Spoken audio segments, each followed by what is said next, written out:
I'm going to talk to you about some things I've learned in my journey. Most from experience, some of them I heard in passing, many of them I'm still practicing, but all of them I do believe are true. Life is not easy. It is not. Don't try to make it that way. Life's not fair. It never was. It isn't now, and it won't ever be. Do not fall into the trap, the entitlement trap, of feeling like you're a victim. You are not. Get over it and get on with it. So the question that we've got to ask ourselves is what success is to us, what success is to you.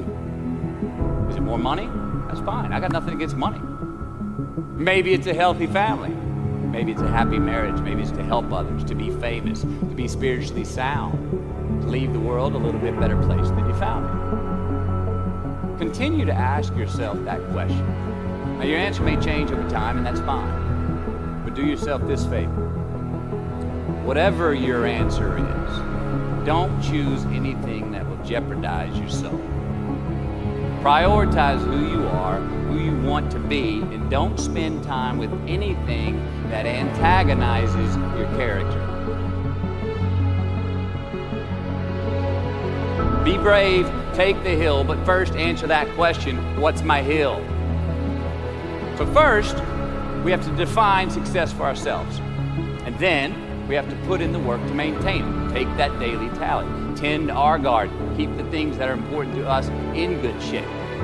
Where you are not is as important as where you are. It is just as important where we are not as it is where we are.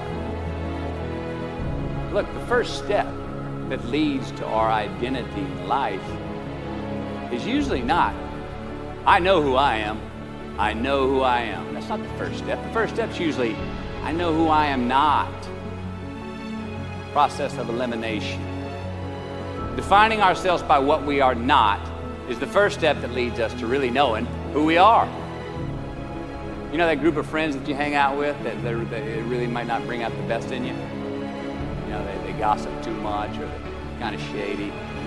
They really aren't going to be there for you in a pinch.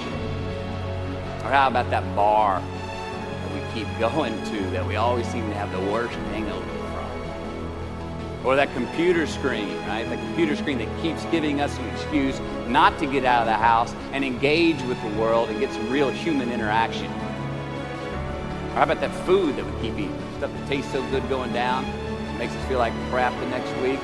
We feel lethargic and we keep putting on weight. Well, those people, those places, those things, stop giving them your time and energy. Just don't go there. I mean, put them down. And when you do this, when you do put them down, you quit going there, and you quit giving them your time, you inadvertently find yourself spending more time and in more places that are healthy for you, that bring you more joy. Why? Because you just eliminated the who's, the where's, the what's, and the when's that were keeping you from your identity. Look, trust me, too many options, I promise you this, too many options will make a tyrant of us all. All right, so get rid of the excess, the wasted time. Decrease your options. If you do this, you will have accidentally, almost innocently, put in front of you what is important to you by process of elimination. Knowing who we are is hard. It's hard. So give yourself a break. Eliminate who you are not first, and you're going to find yourself where you need to be. Instead of creating outcomes that take from us, let's create more outcomes that pay us back, fill us up, keep your fire lit, turn you on for the most amount of time in your future. We try our best, we don't always do our best. Well, architecture is a verb as well. And since we are the architects of our own lives, let's study the habits, the practices, the routines that we have that lead to and feed our success, our joy, our honest pain, our laughter, our earned tears. Let's dissect that and give thanks for those things.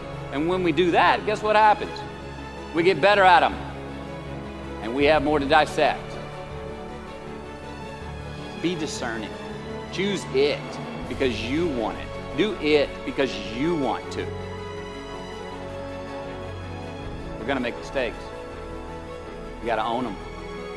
Then you got to make amends. And then you got to move on. Guilt and regret kills many a man before their time.